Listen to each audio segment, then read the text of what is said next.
بسم الله الرحمن الرحيم نحمده ونصلي على رسوله الكريم أما بعد فنعوذ بالله من الشيطان الرجيم بسم الله الرحمن الرحيم فقال الله تعالى في القرآن الكريم ألف لام ميم ذلك الكتاب لا ريب فيه هدى للمتقين صدق الله العلي العظيم. Okay, so we are in the final class session of this course, volume 3 of our exploration through Al-Baqarah, and we explored ayah 75 all the way through to ayah 123, which also completes the passages addressed to or addressed about the children of Israel. Right, ayah 40 through 74 is more the history of Bani Israel. Ayah 75 through 123 relates more to the consequences of belief, the consequences of rejection. Why do people believe? Why do people reject? And then how do they behave once they?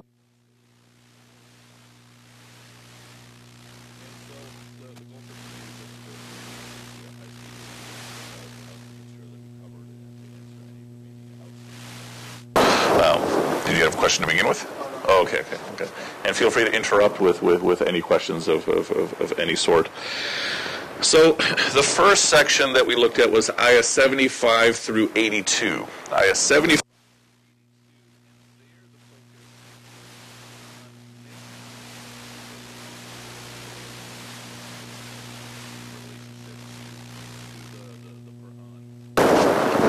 Now, starting from ayah 75, however, there's this, yes?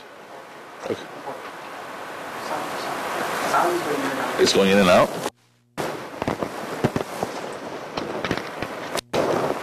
Can you hear me right now? Can you hear me now? No? Yes, no, yes. Yes. Okay, I keep pressing this button or something. Okay, so just to recap, we were saying that this section, ayah 75 to 123, completes the address to the children of Israel, the Bani Israel. Now, starting right from ayah 75, we see that Allah subhanahu wa ta'ala is not speaking to them. The difference, one big difference between the previous section, ayah 40 through 74, is that we saw in ayah 40 that Allah subhanahu wa ta'ala is speaking directly to Bani Israel. Indirectly to us, directly to Bani Israel, indirectly to us, because right from ayah 40 it says, Ya Bani Israel, O children of Israel. That's the essential address going all the way from ayah 40 through 74. And then in ayah 75 the address shifts, because now it says, أَفَتَطْمَعُونَ أَن يُؤْمِنُوا لَكُمْ. So do you have any hope that they will believe in you? So now who is Allah subhanahu wa ta'ala speaking to? He is speaking to the Prophet, peace be upon him. He is speaking to the Muslim Ummah. Okay.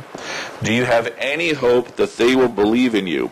And we made a subtle point right at the beginning of our discussion way back some weeks ago, that as Muslims, we have this innate hope that everybody would become a believer. Right, that's something that's part of our DNA as Muslims. The only other group that probably has this in such force is probably the Christians. Right, this desire that everybody will be a believer.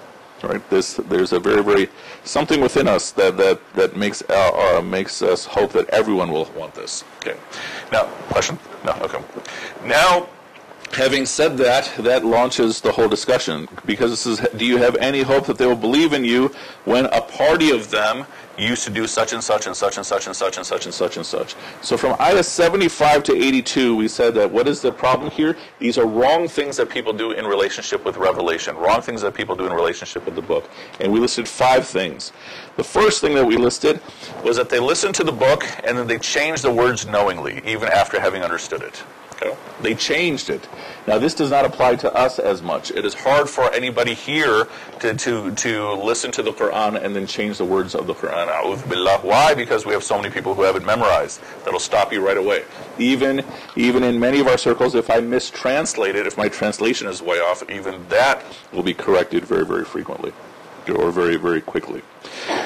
The second wrong thing relates to, this is in ayah 76 and ayah 77, This is withholding knowledge. The first problem was understanding the book and then changing it. Ayah 76 and 77 is withholding knowledge that can be used against you. Okay? Now, this is not to be confused with using wisdom, that if I'm speaking to a particular audience, I have to speak according to their understanding, according to their intellect, and to make the lesson the most beneficial. What we are speaking about here is people who refuse to give parts of knowledge that can be used against them. Right? This is a very, very important point. Again, in terms of our culture, we don't have as much of this as an issue here, because we have a much higher level of literacy of our books here. This might be a concern in other parts of the Muslim world, where not the whole picture is being given. And here it's essentially a warning to, who are we speaking about? Essentially in this whole section, ayah 75 to 82, we're speaking about the scholars of these traditions. Right? That we should know that Allah knows everything that we are revealing, everything that we are concealing. Okay? So if I am hiding some knowledge that can be used against me, okay, Allah knows exactly what I'm doing. Okay? So I'm doing it for a worldly gain, which might lead to a loss in the next life. Now, the next wrong thing that people do in relationship with revelation is something we do find very frequently in terms of our culture, and this is that people speak out of wishful thinking. Okay. So among them are people who do not know the scripture except from hearsay. They just guess. Right? They're speaking out of wishful thinking. That I want to give you this impression of what Islam is, but I can't actually give you any text to support my evidence, or I can't respond to other texts that give a different point of view.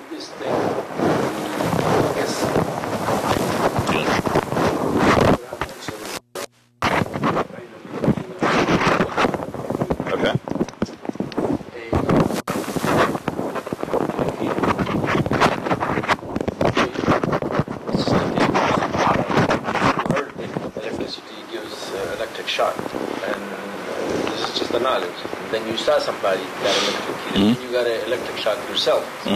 So that is haqqul yaqeen. Okay. So yazunnuna, they don't have an experience of this thing. They're just gaming, maybe and maybe not, and stuff like that. That's what. Essentially, but the bottom line being that they're guessing, right?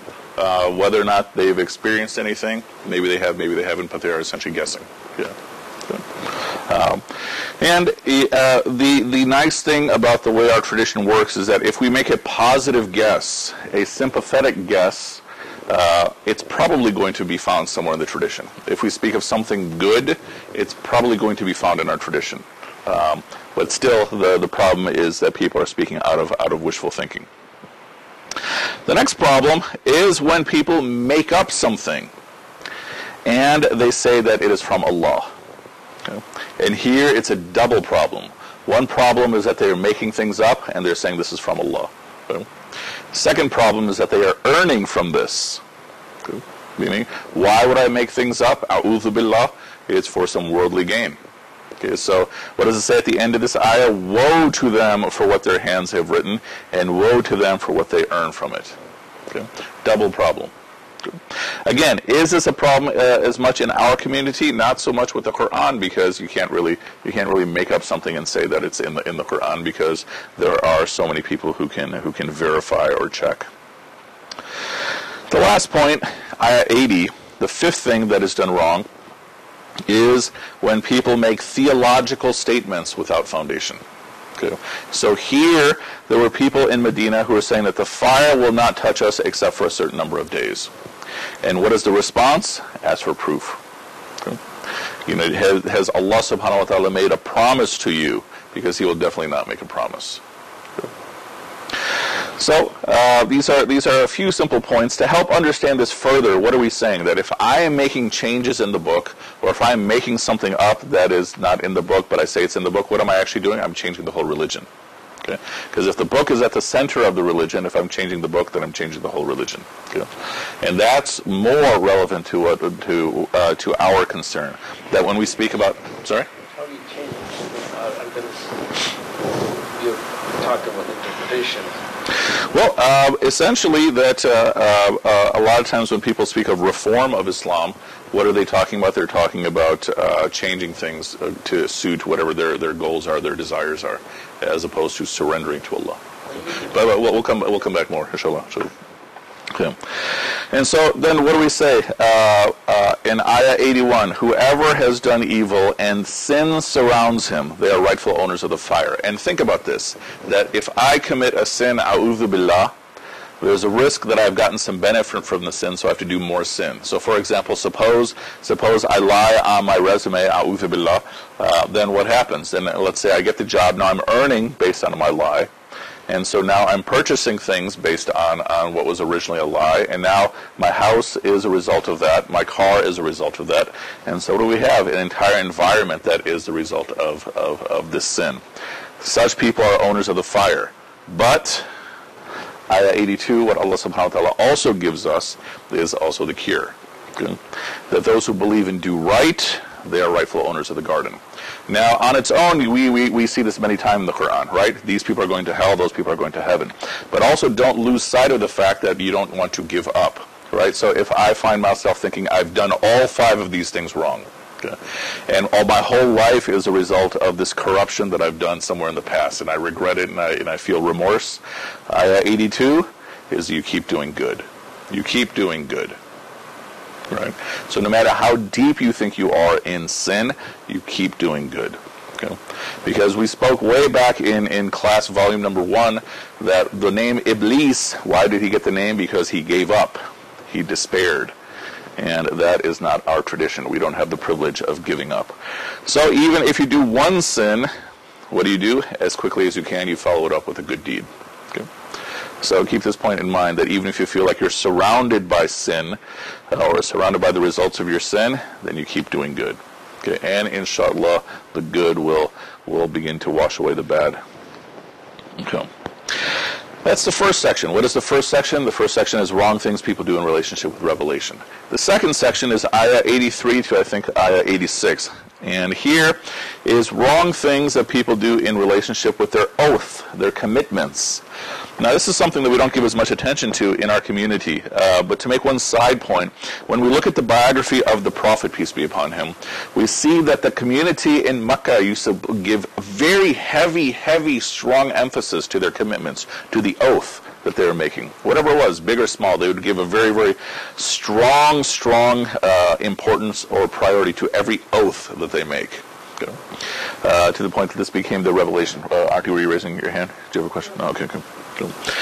And so keep this point in mind that that a little bit too often in our culture today, we don't give as much attention to the oaths that we make, the commitments that we keep. Think of how serious they are.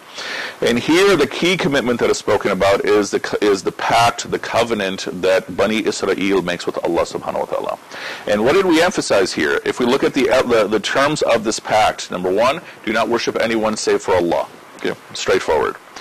And then number 2, be good to your parents, and to the kin, and to the orphan, and to the needy, and speak kindly to all mankind. And then do salah, establish salah, and give the zakah. And then what did we emphasize here? The point that we observed here is that, okay, it makes sense that the first part of the oath is that you worship Allah, nobody but Allah. But then the next 5 steps are all about good conduct. Upright conduct. Good to your parents, good to your relatives, good to orphans, good to the needy, and speak well to everyone. And then Allah subhanahu wa ta'ala in this pact says to establish salah and pay zakah. That too often in our community we focus only on salah and zakah. Obviously that is important, but we miss character. This is Allah saying to the children of Israel. Yeah. That means also to the Muslims. Oh, nice question. So this is the pact that Allah makes with children of Israel. Now, is this also for us? Yes, but not in this ayah. If we look at all the ayahs we've had, the commands we've had so far, it still seems to match up quite a bit, right? The first command was, be the abd of your Rabb, worship your Rabb. Second command was, don't make any rivals to him. And what was the third command? Give good news to those who believe and do right, right? So we still haven't received the command to do salah. That comes a little bit later on. So it parallels. That would, yeah. When players then 5 times a day, and zakat is once a year. Okay. And yet the frequency, always the thing is that it's waqimu salat wa atu zakat. Would zakat mean just this one? It seems like it's a constant charitable kind of thing. Well, in terms of the text of the Quran, there's a couple of words that are used for what we would call zakah, or what we would call charity. So when zakah is being used... broader term, zakat, underlying it might have a lot of charity and whatever you want to do. Well, there's another broader term, infaq, which appears early on, and that's giving and giving and giving to the point of exhaustion. The general understanding is that when you see salah and zakah, especially when they're together, it's referring to the two pillars that we were speaking about, right? As a bare minimum. Yes?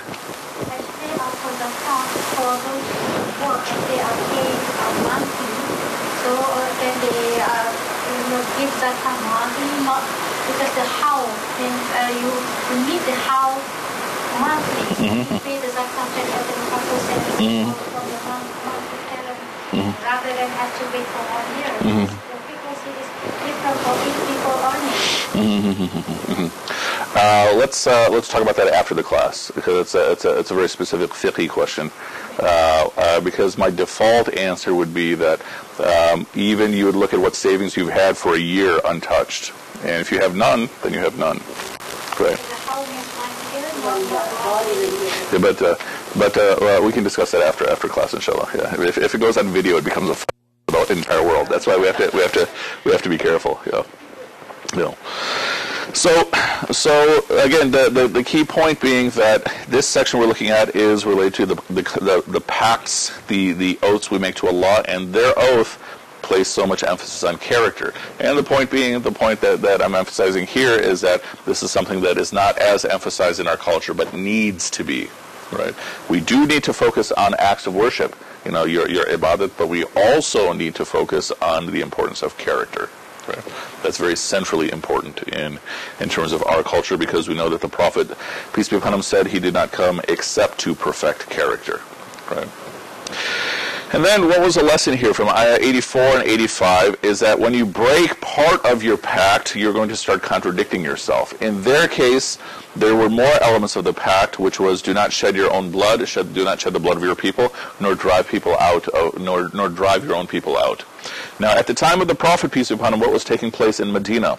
We know that in Medina, there was this generations-long, almost, for lack of a better term, civil war between the two idol-worshipping tribes, Aus and Khazraj. And what do we see among the Jewish tribes in Medina, according to our sources? Some sided with one, some sided with the other. Right? Some sided with Aus, some sided with Khazraj. And the result was that they were starting to drive their own people out. Okay? And then what did they do? They started ransoming their people to get them back, because that was also their rule. But they weren't supposed to drive them out in the first place. And so this is the result of what happens if I break a rule or break a commitment that I have to Allah subhanahu wa ta'ala. Chances are that I'm going to start contradicting myself. To put this point from a different perspective, our goal as believers is to try to be as consistent as you can. Okay. Every single one of us who has kids understand this, because our kids point out, hey, you're doing this, but you're also doing this, right? Our kids are paying close attention to every time we contradict our behavior, right? And the goal is to get more and more consistent in the things that we do. And I also want to draw attention to what is one of the scariest parts of this whole section, right in the middle of Ayah 85. أَفَتُؤْمِنُونَ بِبَعْدِ الْكِتَابِ وَتَكْفُرُونَ بِبَعْدِ. Do you believe in part of the book, and do you reject part of the book? Okay. What is the point here? That if I look at my conduct, okay, I'm fulfilling part of the Quran, but there's also part of the Quran that I'm not fulfilling. And the real question is why? Okay. It can be that maybe I believe that, okay, those passages do not apply. Okay. It may be that, okay, in this environment it's too difficult to fulfill those other passages. It may be because maybe I'm just not I'm not putting in the effort. Okay.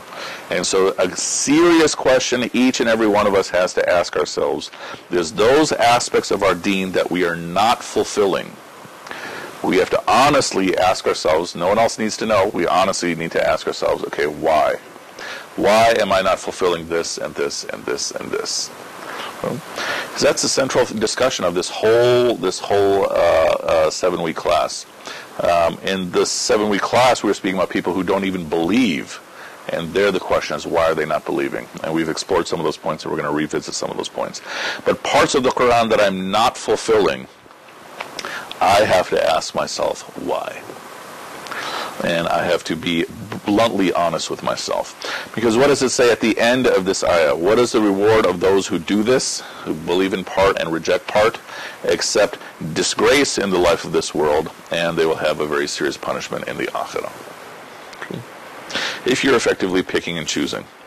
What else does it say about them? They buy the life of this world at the cost of the hereafter. Okay. That was often the central reason. If I'm picking part of the Quran and ignoring part of the Quran, if I'm ignoring it, okay, again, if I have justifiable reasons, that's something else. If I'm ignoring part of the Quran, what is the core reason? I'm picking dunya over akhirah. Right? And I'm trying to make the deen fit into my life as opposed to trying to make my life fit into the deen. Okay? And that's not as hard as it sounds, but it does take a lifelong process of effort. So the first section was about our relationship with the book. Second was our relationship with the commitments that we make. Now the third section, ayah 87 to 96, relates to, how did I define it in the syllabus? Taking Allah as our ilah, and then some other central points. Here I want to draw attention to the end of ayah 87, and we've looked at this a few times. The very end of ayah 87, the translation says, "Is it ever so that whenever a messenger comes to you from Allah with what you yourselves do not desire not, you grow arrogant, some you disbelieve, and some you slay?" Let me see if I can find a translation that's in easier English. I don't know if this one's going to be much better. Okay, this one says, "Then how is it that every time," right in the middle, well, "how is it that every time a prophet came to you with what does not meet your desires, you grew arrogant, so you gave the lie to a group of the messengers and killed others?" Okay, this is also, has some issues. Now, what is the basic point here? That in the audience that we are speaking about, when the Prophet Muhammad came to them, peace be upon him, their scholars at least recognized he's the Prophet. He fulfills what is supposed to be the signs of the Prophet. Our book confirms that he's the Prophet. His book confirms our book. Okay. But they did not want to face this. Okay. And this is again a point for us to think about, because what is this 3-step process that we have? That when I am faced with something that I don't want to face, okay, especially if I know it's good for me, one way I might respond, a'udhu billah, is with arrogance. I might hide behind arrogance.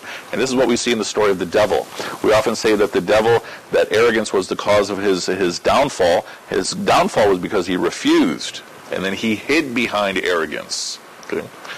And then Allah subhanahu wa ta'ala asked him, why did you not fulfill this command? And he says, I am better than him. You created me from fire. You created him from clay.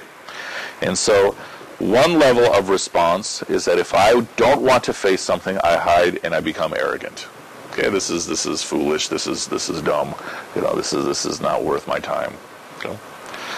If that is not enough, then I might start accusing the messenger of lying. Okay?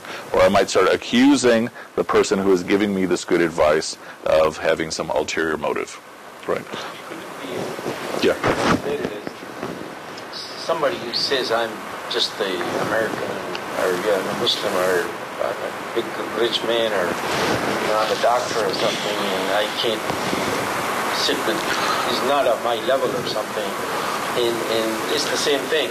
That's arrogance. Yeah, that's arrogance. I mean, what the devil, he separates himself, but the law of God is just, it's already there. Mm-hmm. If you break it, Allah's going to hit you with a stick, but that's what it is. You're going to fall into the trap of arrogance, and the thing is automatic. The punishment is automatic there. Potentially, meaning if I stay arrogant, Yeah.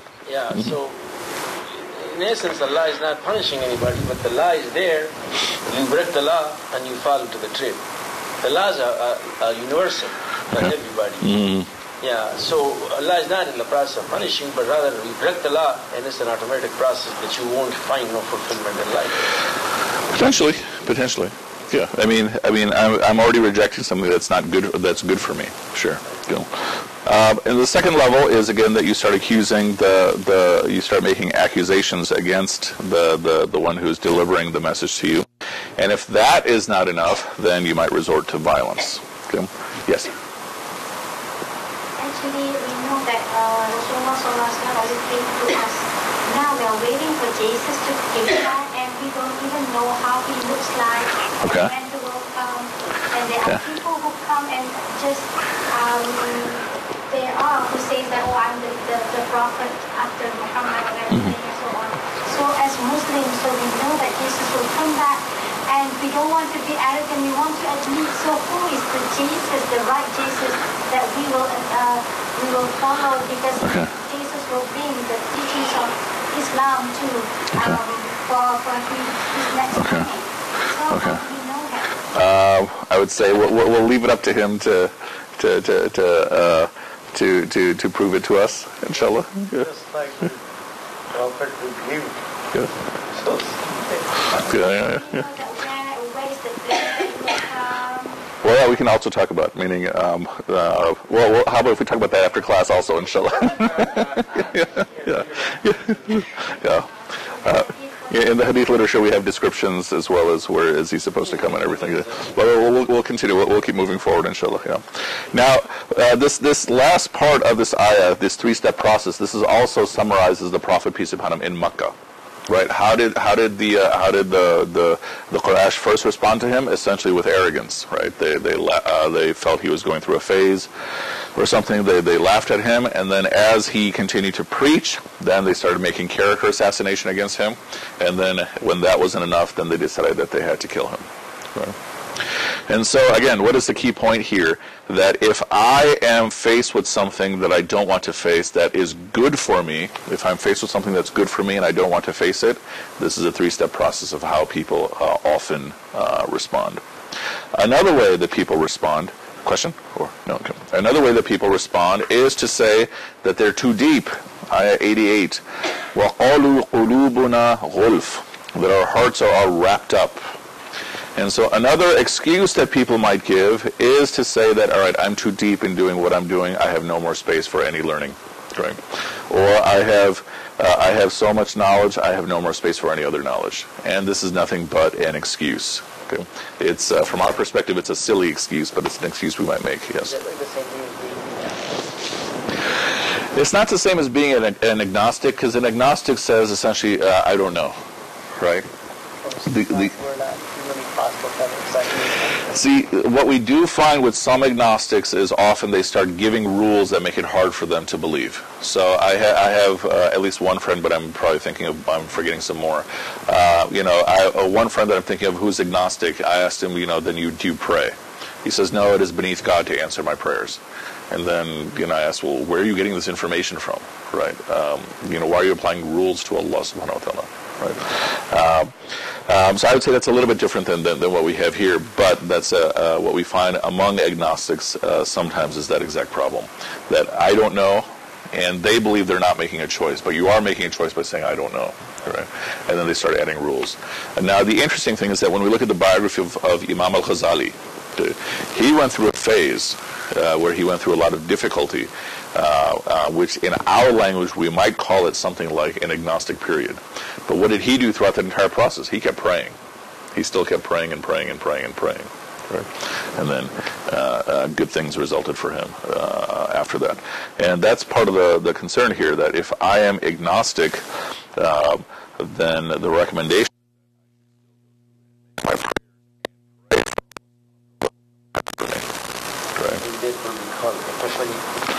it can be epiphany. We should definitely keep on praying for him. Absolutely, yeah, absolutely. We should keep on praying for him. Yes, yeah, of course. But think for think for example, the Prophet peace be upon him prayed to Allah to make one of the two Omars become Muslim, right? And I mean, you can't get worse than what Umar ibn al-Khattab was going to do, right? And so alhamdulillah, so we should definitely pray for everyone. Okay. Ayah 89 relates to how do we respond to our prayers. Okay. So Ayah 89, a book comes to them from Allah confirming what is with them. Okay. And what does the ayah say? They used to seek from Allah help, or they used to hope from Allah for victory over the kafirs. Okay. And then to read the rest of the ayah, then I'll put it into simple English for our purposes. Then when they received something that they recognized, they rejected it. Okay. Now to put this into simple language, these are people who are asking Allah to give them victory over the kafirs, over the rejectors. And so what does Allah give them? He gives them the Quran. Okay, the greatest piece of writing, the most blessed of all writings, the most blessed of all words. Okay, and they rejected it because what do they want? They wanted conquest. Okay, and Allah Subhanahu wa Taala gave them guidance, which would give them victory not only in Akhirah but also in this world. Okay? And what is the point here? That sometimes when I am making dua to Allah, I want the dua to be answered this way. Okay. As opposed to, oh, ya Allah, give me what my heart is really seeking. Okay. And if I don't get what I'm asking for this way, then what is the conduct in Ayah 89? That these people turned against Allah. Okay. And I made the point when we were going through this ayah that when I look back through the course of my life, I get amazed by how many times it seems like my du'as were actually answered. I just didn't realize it at the time. Because I prayed for Allah to give me this, and Allah gave me something else which was still answering the exact prayer that I was asking for. Okay. And so, moving forward, let's see if there's any other big discussions. Okay, jumping forward to Ayah 93. We have another central point about why do people reject faith. So here, what does the ayah say? We took a pledge from you and raised the mount of Tur high above you. Now this is generally understood to be literal, that this mount was raised above them. I did not find an equivalent in the Bible. In the Bible, when they go to the mountain, they go up to the top of the mountain to meet with God. But I couldn't find anything indicating that any text indicating that the mountain was literally raised above them, as is commonly understood in our tradition. But aside from that point, they were told, hold tight to what we have given you and listen, and they said, we hear and we disobey. Okay? Because what is a central aspect of our deen? Sami'na wa ata'na. We listen and we obey. In a very simple way, that is what our deen is. That Allah subhanahu wa ta'ala was the first command, worship Him, obey Him. Okay? And here, they're saying, Sami'na wa asayna. We listen, or we have heard, and we disobey. Why? Because the love of the calf was deep in their heart. Okay? And what is the basic point here? Every one of us loves something or some things deep in our hearts. Okay? If your love in your heart is for something other than Allah, then some of the things that Allah tells you to do, you're not going to like. You're going to find it to be repulsive. A'udhu billah. If you have love for Allah in your heart, then the things that Allah subhanahu wa ta'ala tells you to do, you're going to find it quenching your thirst. Okay. You're going to find it very pleasurable. Okay.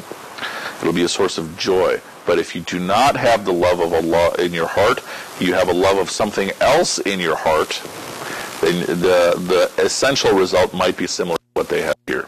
And that is that when Allah subhanahu wa ta'ala gives you something, you might find it to be repulsive. Okay.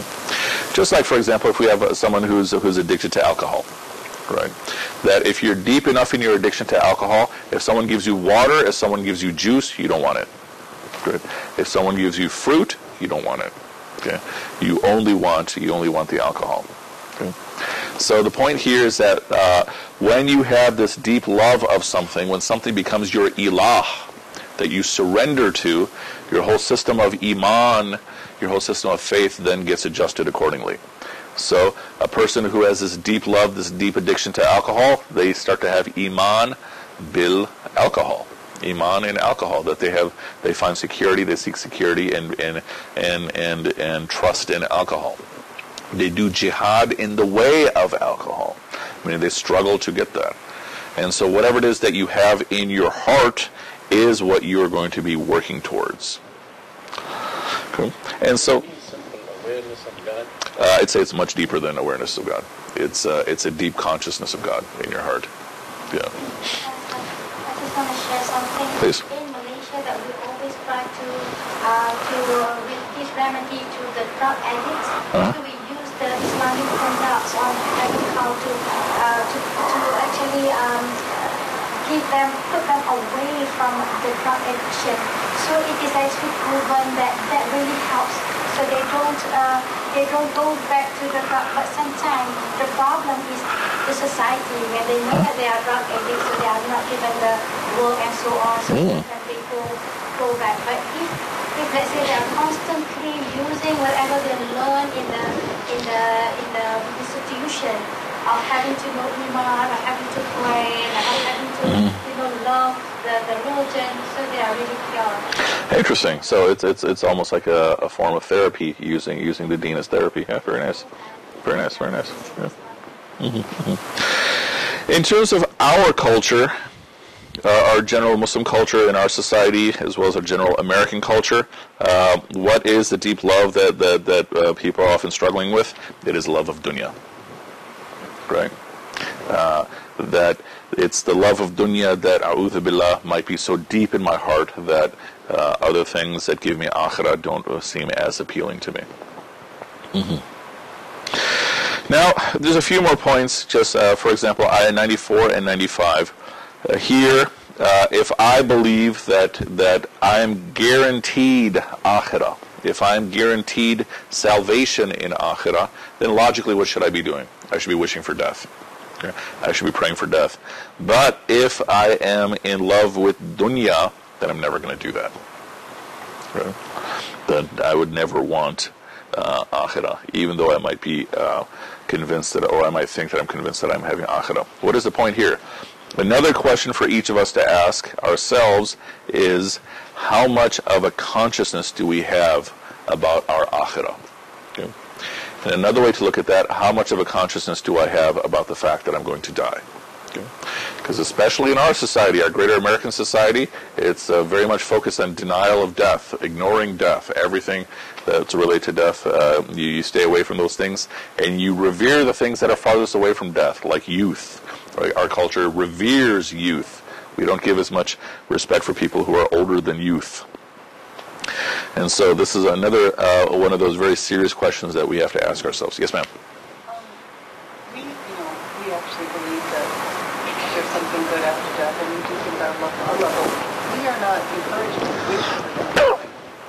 We literally wish for death. Correct. We are not encouraged to wish for death, except in the context that there's a dua that, okay, if death is better for me, then please grant me death, and if life is better for me, then keep it. Yeah. Particular almost seems like a challenge.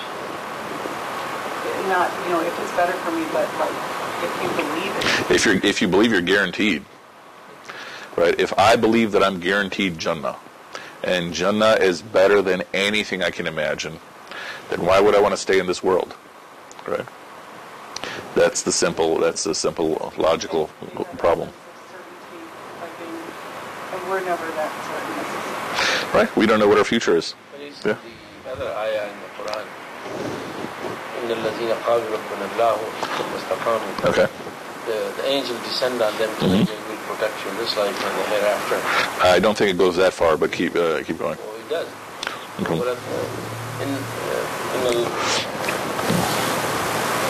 It says, well, let's come back to it. It's Surah 33. Okay. So, shifting of psychology, that essentially, you keep growing in the psychological. And wait for somebody, some place, somewhere in the hereafter, until you feel it here, now, at this very time, in this very place, by changing places or somewhere in the far future, the focus should not be there. The focus should be rather on the person himself, that I have to realize God, and then it doesn't matter whether you're in hell or heaven, because when you have essentially God, even if you're in hell, you are secure. If you don't have God, But it's hell, right? I mean, well, that has a different kind of thing. Nobody can really for sure say. If I don't know this life, I don't know the other life either. okay, we'll explore more, inshallah. Yes. Actually, Jannah and hell already been created, even if we are down here, but Jannah is already, because Adam was down to the earth from Jannah. So we know that Jannah is there and the hellfire is there. Okay. We know that we are going to face it anyway. Okay.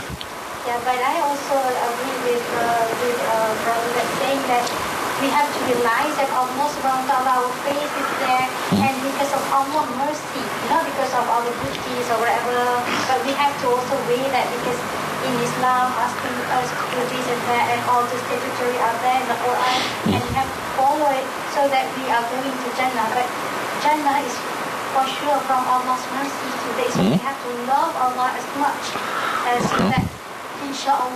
Inshallah, yeah. Okay. But essentially, a place is not as holy as Allah, with realization of Allah is. So essentially, that would be more heavenly, whatever it is there, that's the realization now. Okay, inshallah. No other time, and now in this person. Okay. Well, let's continue. Let's continue along, inshallah. Okay. Now, the next section, ayah 97 to, I believe, 103. 97 to 103, we define this a few ways. One consequence of belief in Allah is that I also have to believe in those things that Allah subhanahu wa ta'ala tells me to believe in.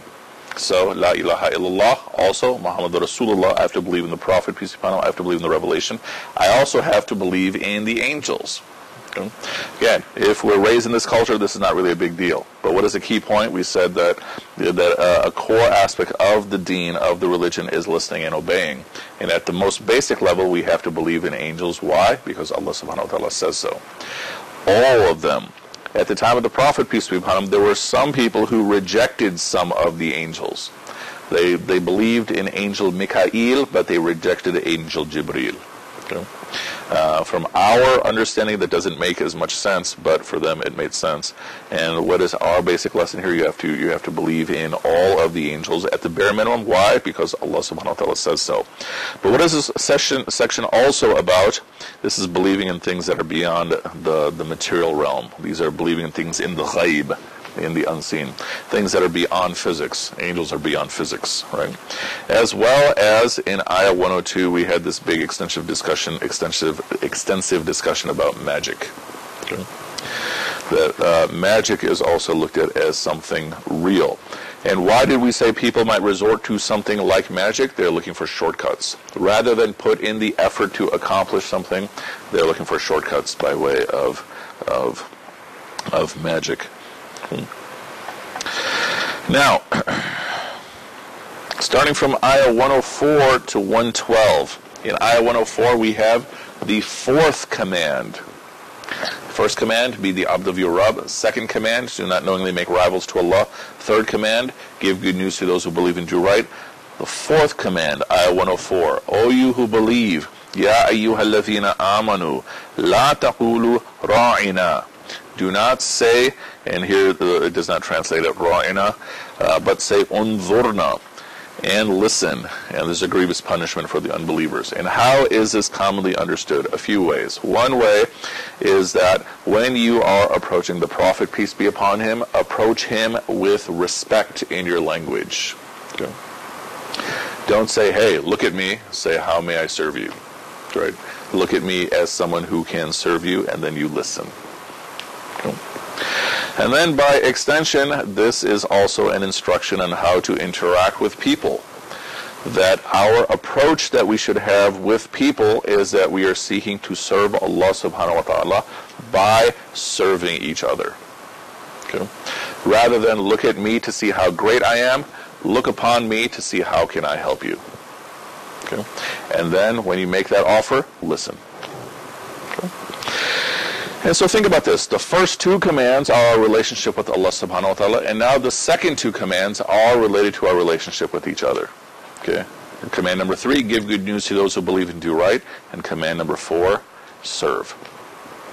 Okay.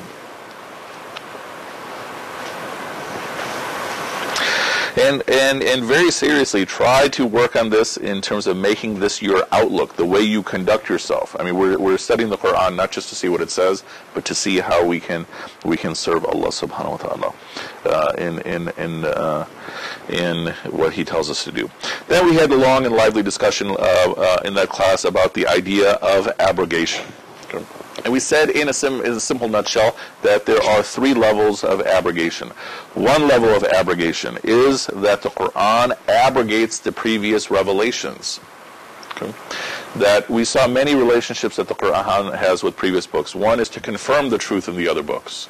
Another is to make corrections about what has been changed or lost in the other books. Another is, we can also say that it even seems to be filling in the gaps in the other books. Okay.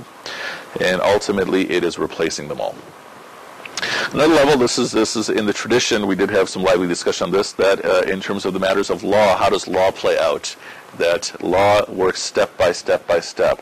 And to make sense of this, that the instructions in the Quran are focused on transforming you, and how does the process of transformation take place? Step by step by step. And so we gave a couple examples. The instructions on alcohol, the instructions on fasting, so forth and so on. Key point is, the point that was made, is that these do not contradict themselves. If you keep them all in place, there's no contradiction taking place. The abrogation argument is that you work with one, and then you fulfill the next one, and then you fulfill the next one. The third level of abrogation relates to the ayat that Allah puts in our lives. That when Allah subhanahu wa ta'ala gives you something, and then He takes it away, or makes it forgotten, He gives you something better. And a way to look at your life, this takes a lot of effort. A way to look at your life is that what Allah subhanahu wa ta'ala is giving you today is better than what He gave you yesterday. And what He's giving you tomorrow is better than what He gave you today. And He's constantly giving you. Okay? This takes a whole lot of effort to have this outlook. That He is whatever He has given you today, He is going to replace it with something better tomorrow or in the future. Okay? That takes a lot of effort, because in our culture, especially with our media culture, we're taught to be afraid of the future. Everything's going to fall apart in the future, and nothing's going to work in the future, right? And what is our teaching here? That what you have for you tomorrow is better than what you have today. Okay? Doesn't mean you're not going to have struggles. Okay? That the struggles will also be part of the process. Okay. Then, other big points from this section. Okay, the last major discussion, moving from. Oh, actually, I'm sorry. We then have a 5th command. Okay. Now the command for us is establish salah and give the zakah. And the point that we were making before is that the common understanding is that when you see salah and zakah together, especially. This is referring to what we speak of when we speak of salah, namaz, and then zakah, the formal act of zakah. Another point we made is when you see salah and zakah together, how do they relate to each other? Salah is your ascension to Allah subhanahu wa ta'ala, your connection to Allah subhanahu wa ta'ala. And what prevents me from connecting to Allah subhanahu wa ta'ala in its most basic form? My attachment to dunya. So what is zakah? I'm giving away of my dunya. Okay? And that breaks that connection in my heart, okay? Making it easier for me to connect, especially on regular charity, right? That, why am I afraid to give money? I don't need the money today, but who knows, I might need the money tomorrow, okay? But if I give the money away and I see that I'm okay, then I give more money away and I see that I'm okay, then the process of transformation is taking place where I'm not dependent on the money, I'm dependent upon the one who gave me the money. Well, later on in the same surah, there's a question: how much should you give? And the answer is essentially your surplus. Give of your surplus. Yeah. That means what you feel comfortable with. You would start with what you feel comfortable with, but then you move above that to your surplus, right? And then we have the example of the competition that Omer, may Allah be pleased with him, was having with Abu Bakr. Like the day he decides, okay, the one that they recite at every single fundraiser, right? That Omer, may Allah be pleased with him, decides today I'm going to beat Abu Bakr. I'm going to give half of my wealth, and Abu Bakr had already given all of his wealth. So that's a higher level. Okay, but that can also be delusion for someone else. Someone else might be irresponsible and give away all their wealth, and they have no more wealth for their family or anything. So the basic point being, again, that when you see salah and zakah together, what is zakah? Zakah is helping you disconnect, helping you break that attachment or the hold that dunya has over you. Like, for example, the way one of my students put it, he's a non-Muslim, how did he describe it? He said that you own the money doesn't own you. Right, which I think is a nice way to describe it. So. And what else are you understanding? That whatever you give, you will find it with Allah. Everything will also be paid back to you. Okay. In this last section, moving to the end, we see this alternation. One is that that when people start behaving in a tribalistic way. Okay. Well, we're going to finish really quickly, then we're going to have break, and then we're going to have our prizes, inshallah. Yeah, I know everyone's worn out. We're almost there, inshallah. Yeah. I can see for everyone's faces, everyone's getting very, very tired. We're almost done. Okay? And this is actually the last big point. That in this last stretch, we have this alternation. One point is that sometimes when we approach our deen, we approach it as our team. Okay? We want our team to win. Like, we want our team to win, we want everyone to become Muslim. Okay, it doesn't mean that they're going to be good Muslims, right? Or, the Christian team will say, we want our team to win over the Muslims, we want everyone to be Christian, so forth and so on. Okay, that's not the way we approach our deen. The way we approach our deen is to become closer and closer to Allah. And so we have people who behave in a number of ways regarding this team outlook. One, ayah 109, is that some people would rather that you become kafir than you continue your belief. Okay? Which makes no sense, except that they don't want you to have good. Okay? Or they will say in ayah 111, okay, that you cannot go to paradise unless you're one of us. Okay? Response, bring your proof. Or, okay, they'll start criticizing each other. Those people don't know anything, and those people say these people don't know anything, even though everybody follows the same book. Okay? Or, even worse, it will be that you prevent people from going to the masajid of Allah. Okay? Or you might even destroy them. Okay? Or you might even try to take control of Allah by saying that Allah has a son. Okay? Or you might give other excuses. Why does Allah subhanahu wa ta'ala not speak to us the way He spoke to people before? Okay? Or, as in ayah 120, they will never be happy with you unless you become one of them. Okay. Now, the response to each of those points is simply that in our deen, what is our job? It is to surrender to Allah. So, for example, ayah 109, there will be people who want nothing good to happen to you out of envy. How do you respond? You forgive. Okay. People want bad to happen to you. The natural response, your base response, is to want bad to happen to them. How do you respond? You forgive. Okay. Your relationship is with Allah subhanahu wa ta'ala. Okay. Or they say you can't go to paradise unless you're one of us. You say, or our understanding is that, okay, whoever submits to Allah and is doing right, they will have the reward. That is up to Allah. It is not up to other people. Okay. Or people who try to take control of Allah. Allah subhanahu wa ta'ala owns the east and the west, whichever way you face, Allah is there. Okay. And so this is the last basic point here, that in class number 2, volume 2, we said that the reason that the Bani Israel went through their decline is because they lacked gratitude. Okay? They were not grateful. And what is the basic lesson here in this section? The basic lesson here in this section is that when Allah subhanahu wa ta'ala gives us something, we take it. Okay? It's a very, very simple point, but it's harder when you put into practice. It's much more difficult. That when Allah gives us something, you take it and you accept it, and you try to accept it on Allah's terms. Okay? Because our natural tendency is to want to take things on our terms. Okay? But the point of transformation, to get closer to Allah, to change ourselves, is that we change ourselves according to what Allah subhanahu wa ta'ala dictates. And yes, there's interpretation, other matters that are involved there, but the basic point is that when Allah subhanahu wa ta'ala gives us something, we take it.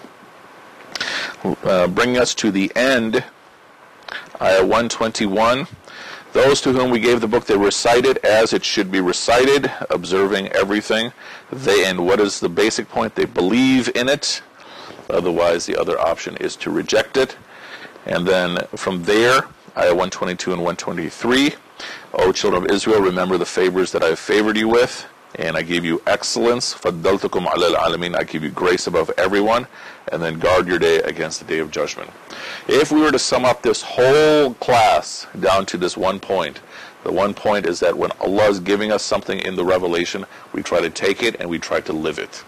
Okay?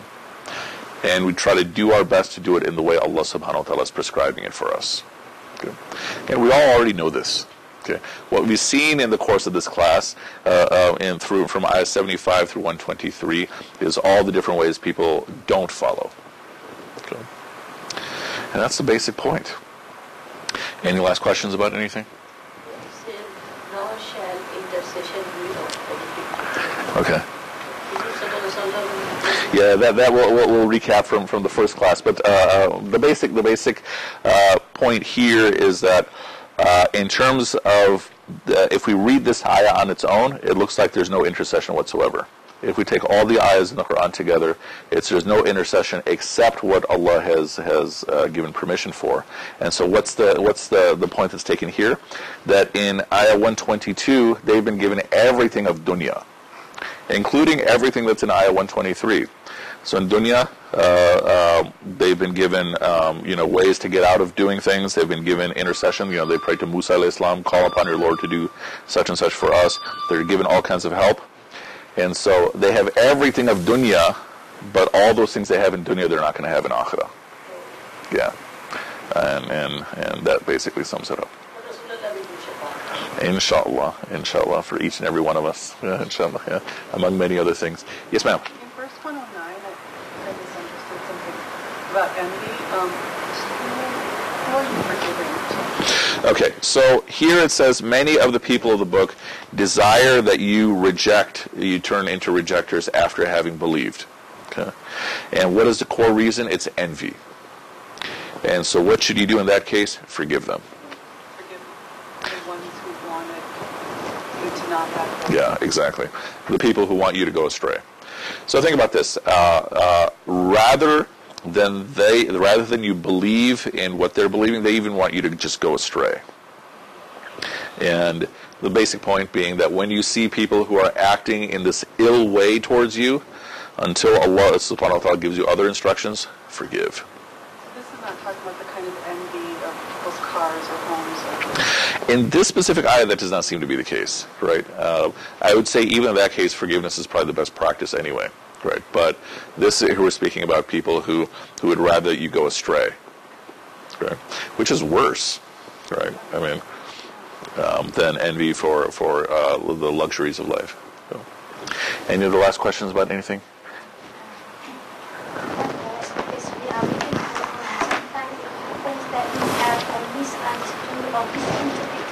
Sure. Sure. Yeah. Is that on our account or not? Because we are actually, not because we are ignorant, but we do not know. Sure. But we still follow, not that it's true, it's righteous, but if it is not, is that on our account as a sin that because we do not know? This is an important question. The answer is both yes and no. That's usually the way I answer all these questions anyway. So we are taught about the mujtahid, the one who is studying really hard, that if the mujtahid comes to a correct understanding, the mujtahid gets double reward. But if the mujtahid comes to an incorrect understanding, it still gets a single reward, right? The importance of continuously trying to refine our understanding is that if I'm understanding something incorrectly, I might be causing problems in dunya that might leave a huge mess, which might result in further problems in akhirah. Right? And so, will I be held to account for something that I understood incorrectly? Allah knows best, right? But the goal is to keep refining, keep improving understanding. Right? Even when giving a class, and I'll do this when we make our dua at the end, that we're taught that you make this, a specific dua to fulfill any holes and gaps and errors. Right? But yeah, it's something to definitely be very, very cautious about. Okay. So what you're saying is that if you try to do the right thing and you do the wrong thing, it'll affect your goodness. But if you don't even try, it'll affect your life. Yeah, essentially. That if you try to do the right thing, but you wind up doing the wrong thing, it will affect your dunya. But if you don't even try, then you're especially affecting your akhirah. Because that would be the case of someone who is satisfied with what they have, with their spiritual state. Okay, let us take a break, and then we'll finish up everything, and we'll make dua. We'll close everything. Wa akhir da'wana anil hamdulillah rabbil alamin. Well, we'll do the dua at the end, inshallah. First, let's grab some teas, and then we have to give certificates. Yeah. So we have lots of very, very yummy food. Lots of yummy food today. So please jig in.